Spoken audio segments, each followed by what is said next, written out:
नमस्कार मु रश्मिरेखा मोर लेखा परिणति बयसरे सुस्थतार कहानी मनीष शरीर गति आ भित्ति बुझा उपलब्धि करने उपलब्धि निर्यास बाहर करने और निर्यास शेषोक्ति निरूपण करने एवं जीवन में लगेଇବା कष्टकर नुहे किंतु मनीषर लक्ष्य को नहीं से करिपारिबो कि नहीं ता निर्भर करे।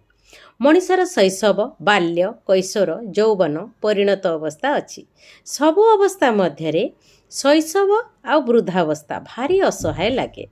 शैशव अवस्था आमको सहाय मिल जाए से पिलाटीर किसी इच्छा और निच्छा न थाए किंतु वृद्धा अवस्था संपूर्ण कष्टकर कहीं एटी सेवा करवा आ सेवा पाउथिबा लोक उभयंकर मानसिक और सामाजिक स्थिति उपर निर्भर करे। तेणु केउठी ना केउठी वार्धक्य अवस्था असुस्थ शरीर रे कही कहती मो भलरे अच्छी आउ कही कहती मो भलरे नहीं।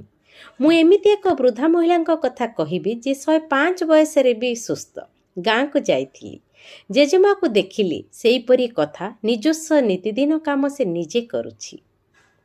परिवार लोक खाली खाइबा समय खाइबा मेडिसिन गाधोइबा को तेल बढ़ाई दौरान नहले नित्यकर्म ठारू रातिरे शोइबा जाए से निज काम निजे करुछि। आश्चर्य हेली से दिन ता बहु ता बाप घर को जाई थाए मते केमिति ता सेबारे लगेइला कहूछि आज्ञा।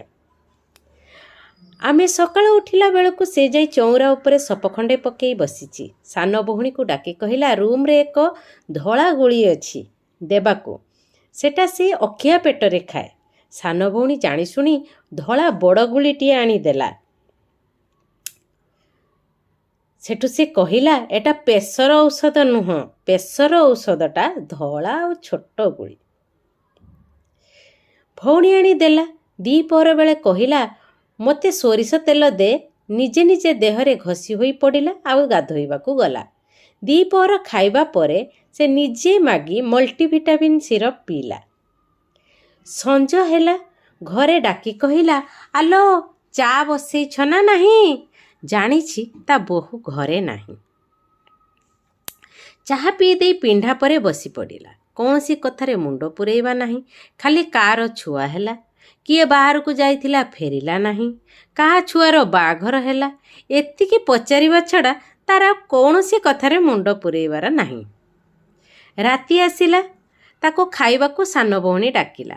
से ताको बुझेई देला 1.5टा रुटी को क्षीर रे भिजेई चकटी देबू मोर दांत नहीं टिके पेला पाई आलू छेचाटीए करिबू खट पाखरे गोटे जरी अच्छी पकेबू जाको आमे डाइनिंग मैट बोली कहंती 2टी ग्लास पानी देबू गोटे घोड़ेबू गोटे मुकुला रखिबू आउ सुन गोटे बाल्टी